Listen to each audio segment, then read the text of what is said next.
Hello everyone, I am Priya Nayak and you are most welcome on our YouTube channel Education Pill. आज हम एक बहुत ही important topic को discuss करने जा रहे हैं that is important literary awards. जी हाँ, ये अब तक का मोस्ट रिक्वेस्टेड वीडियो रहा है एंड इसके बाद जो वीडियो आएगा वो और भी ज्यादा इम्पोर्टेंट होगा। अगर आप हमारे चैनल पर नए हैं तो जल्दी से चैनल को सब्सक्राइब कर लीजिए and do press the bell icon so that you will never miss an important update. तो देख लेते हैं कि आज की वीडियो में क्या पढ़ेंगे। आज की वीडियो में हम सारे literary awards CUET PG English point of view से जो भी इम्पोर्टेंट है सभी को देखेंगे। हम समझेंगे कि क्वेश्चंस कहाँ से बन सकते हैं, राइट। एंड एक एक क्वेश्चन जो बना है उसके पैटर्न को भी समझने की कोशिश करेंगे फ्रॉम दिस पर्टिकुलर टॉपिक। ठीक है, चलिए स्टार्ट करते हैं। सबसे पहले हम देखेंगे इंटरनेशनल अवार्ड्स। तो सबसे पहले सबसे बड़ा जो अवार्ड है जो अक्सर क्वेश्चन में पूछा जाता है वो है Nobel prize in literature. It is awarded annually to an author from any country for outstanding contributions to literature. आपको लिटरेरी अवार्ड्स में से दो तरीके के क्वेश्चंस आते हैं। एक तो आपको ये पता होना चाहिए कि कौन सा अवार्ड किस क्षेत्र में दिया जाता है। दूसरा ये पता होना चाहिए कि वो इंटरनेट मतलब सारे देशों के लोगों को दिया जा रहा है या फिर वो एक रीजन बेस्ड अवार्ड है, कंट्री बेस्ड अवार्ड है। जैसे कि अभी हम कुछ ऐसे अवार्ड्स भी देखेंगे जो सिर्फ स्पेसिफिक कंट्रीज के लोगों को दिए जाते हैं, जिनको उनकी नागरिकता प्राप्त है, सिर्फ उन्हीं लोगों को, उन्हीं ऑथर्स को वो अवार्ड्स दिए जाते हैं। तो दूसरा आपको ये समझना होगा। And third thing, which is the most important thing you should know, the most important and famous winners of these awards. In this video, we will look at the awards, we will look at their definition and उनसे उनकी जो basic brief से जो भी question बन सकता है वो देखेंगे। एंड इसका जो अगला वीडियो होगा उसमें हम इन सारे अवार्ड्स के जो विजेता रहे हैं, जो मोस्ट इम्पॉर्टेंट ऑथर्स रहे हैं, जिनसे सबसे ज्यादा क्वेश्चंस बने हैं, हम नेक्स्ट वीडियो में उसे डिस्कस करेंगे। ठीक है, so I hope Nobel prize in literature is clear to you. Then we have Man Booker international prize, जिसे हम इंटरनेशनल बुकर प्राइज भी कहते हैं। It honours translated fiction works published in the UK or Ireland. I hope this is clear. Then New Start International Prize for Literature. इसे American Nobel भी बोला जाता है। It recognizes global literary achievements. Fourth is Franz Kafka Prize. It celebrates international authors for their existential and humanistic qualities. जैसे कि आपको नाम से पता चल रहा है, क्योंकि इस प्राइज का नाम ही है फ्रांस काफ्का प्राइज। उन्होंने इन्हीं थीम्स पर अपने वर्क्स को लिखा था एंड दैट इज व्हाई ये जो प्राइज है ये उन इंटरनेशनल ऑथर्स को सेलिब्रेट करता है जो अपनी एग्जिस्टेंशियल एंड ह्यूमनिस्टिक क्वालिटीज के लिए जाने जाते हैं। Then we have Prix Goncourt. इससे क्वेश्चंस तो नहीं देखने को मिले बट आप देख रहे हो ना, रिसेंट ईयर्स में एनटीए बहुत ऐसे क्वेश्चन पूछ रहे हैं जो बच्चों के लिए न्यू है। सो दैट इज व्हाई हम देख लेंगे ऐसे भी कौन कौन से अवार्ड्स हैं। So Prix Goncourt, it is a prestigious French award for prose fiction influential in francophone literature. Then we have Hans Christian Andersen Award, which honors lifetime achievement in children's literature. Alright, चलिए आगे बढ़ते हैं। Okay, then we have English specific awards. क्योंकि हमारा paper CUET PG English का है तो कुछ देख लेते हैं ऐसे अवार्ड्स जो इंग्लिश स्पेसिफिक हैं। Okay, so at first we have United Kingdom. United Kingdom में जो अवार्ड्स दिए जाते हैं हम उन्हें देखेंगे। सबसे पहले we have Booker prize. It is awarded for the best original novel written in English and published in the UK Ireland. Then we have Women's Prize for Fiction. It celebrates female authors of English language fiction.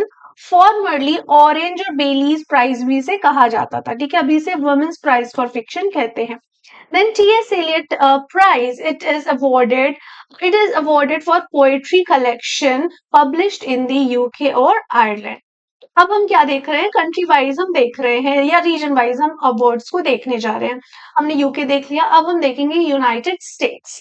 United states of America, ये मैंने इसलिए जानकर बोला ताकि आपको याद रहे कि इसमें आप किस नागरिकता को देखने जा रहे हैं। सबसे पहले we have Pulitzer prize. It includes categories for fiction, drama, poetry and history for American authors. अभी आपको एक बहुत बड़ी कंफ्यूजन होगी कि देर आर मेनी ऑथर्स जिन्हें मैं जानती हूँ वो इंडियन है, फिर उन्हें क्यों पुलिट्जर प्राइज मिला। तो आप जाकर सभी के नामों को एक बार सर्च कर लीजिए दोबारा, बिकॉज आप पाएंगे कि उनके नाम के आगे कुछ ऐसे लिखा होगा, इंडियन बॉर्न अमेरिकन राइटर, या फिर ऐसा कुछ लिखा होगा कि उन्होंने आगे चलकर अमेरिकन नेशनैलिटी प्राप्त कर ली, है ना। तो पहले क्या होता था, जो अमेरिकन ऑथर्स है उन्हीं को ये दिया जाता था। Now it has expanded to include permanent US residents and those who consider the US their long-time primary home according to the board. ठीक है, तो अभी जो लोग वहां की नागरिकता प्राप्त कर चुके हैं वो भी इसके लिए एलिजिबल हैं। Then National Book Award. It recognizes US authors in fiction, non-fiction, poetry and young people's literature. Then we have PEN America Literary Awards. So these are multiple awards promoting free expression, including the PEN और Faulkner award for fiction. तो इसमें काफी सारे अलग अलग awards आ जाते हैं जो फ्री एक्सप्रेशन को प्रमोट करते हैं। Alright, then we have Edgar Allan Poe award. Edgars नाम से आपको समझ में आ रहा होगा, जब भी कोई अवार्ड किसी पर्टिकुलर राइटर को डेडिकेटेड होता है तो वो उस राइटर की थीम्स को उन पर बेस्ड होता है। लाइक जैसे कि अभी हमने फ्रांस काफ्का देखा, अब हम एडगर एलन पो अवार्ड्स देख रहे हैं। So it honours mystery and crime fiction, जो कि एडगर एलन पो का भी एक जॉनरा था। देखेंगे genre specific awards. So Hugo Awards, it is given for science fiction or fantasy. Nebula Awards, again science fiction and fantasy writers, America's accolade. Okay, Newbery Medal and Caldecott Medal.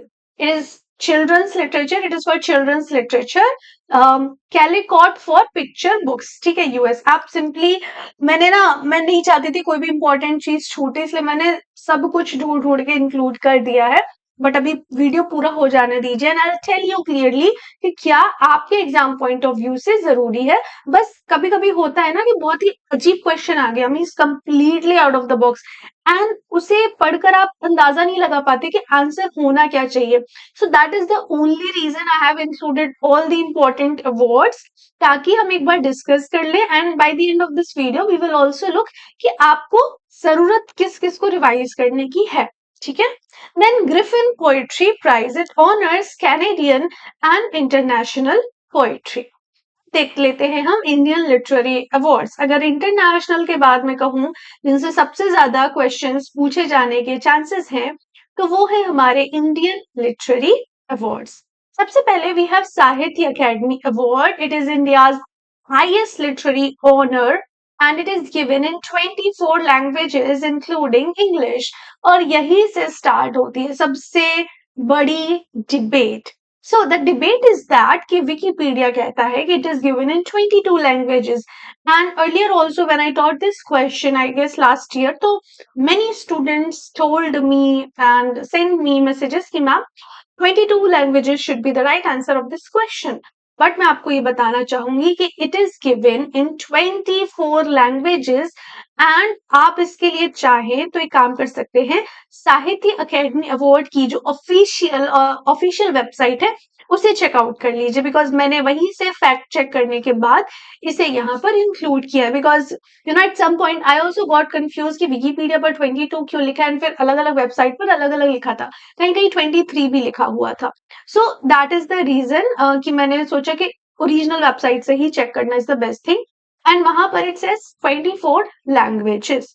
ठीक है, सो 24 languages. I hope आप सभी को clear है, याद रखना क्योंकि question ये बन सकता है।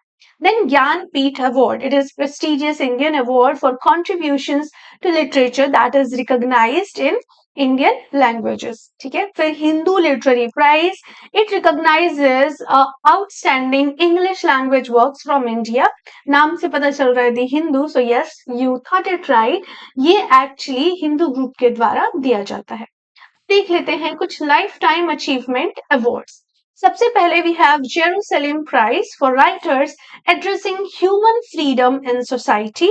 Then we have PEN Nabokov award, it honours iconic literature with international impact. ठीक है, so these were all the award. चलो अभी जल्दी से देख लेते हैं कि आपको कौन कौन से याद रखने हैं। ठीक है, सबसे पहले Nobel prize in literature, you should know that ये इंटरनेशनली दिया जाता है किसी भी कंट्री से। एंड याद रखना कि जो ये अवार्ड है ना, काफी बच्चे कहते हैं कि ये नोबेल प्राइज इस राइटर को इस वर्क के लिए मिला। तो मैं आपको बता दूं कि जब कोई बहुत ज्यादा बड़ा अवार्ड होता है लाइक नोबेल प्राइज, उस इंसान के, उस राइटर के ओवरऑल कंट्रीब्यूशन के लिए दिया जाता है। हाँ, कुछ ऐसे फेमस वर्क्स होते हैं जो उसे वो प्राइज दिलाने में हेल्प करते हैं। ऑब्वियसली एक राइटर अपने वर्क्स से ही बनता है, उसके वर्क्स का योगदान होता है। बट आप ये नहीं कह सकते कि अच्छा इनको मिला तो ये इस पर्टिकुलर वर्क के लिए मिला। मैं इसलिए बता दूं बिकॉज कई बार कंफ्यूजन हो जाती है। ठीक है, फिर आप, हाँ, अगर आप, अब बात आती है नेक्स्ट चीज कि आपको किन किन के जो विनर्स है वो याद रखने हैं। तो हम फेमस नोबेल प्राइज विनर्स को देखेंगे। यस, मैन बुकर प्राइज भी इंपॉर्टेंट है। देन बुकर प्राइज, हम वुमेन्स प्राइज फॉर फिक्शन भी देखेंगे, Pulitzer prize. Alright, then we will see Sahitya academy award winners, कुछ फेमस ज्ञानपीठ अवार्ड जो कि हमारे राइटर्स को दिए गए वो देख लेंगे। ठीक है, एंड यस, इतना काफी है। और इसके अलावा आपको क्या जानना है कि कौन सा अवार्ड बेसिकली किस फील्ड के लिए दिया जाता है, बिकॉज कई बार ना रिसेंटली साइंस फिक्शन से बड़े क्वेश्चन आते हैं। तो जस्ट नो कि ये particular award science fiction novels के लिए दिया जाता है। ठीक है, so that was the main motto. अभी I hope all these things are clear to you. अभी जल्दी से हम नेक्स्ट वीडियो अपलोड करेंगे एंड हमारी जो अगली वीडियो होगी उसमें we will discuss all the important winners and that is going to be even more important for you all of you। ठीक है, तो जरूर उस वीडियो को भी देखिएगा and do give me your feedback. Exam को बहुत ही कम वक्त बचा है, तो जरूर मुझे बताना कि वो कौन कौन से टॉपिक्स हैं जिनमें आपको सबसे ज्यादा हेल्प की जरूरत है। I try my best to work on those topics and then provide you some useful content. All right then, thank you. Bye bye.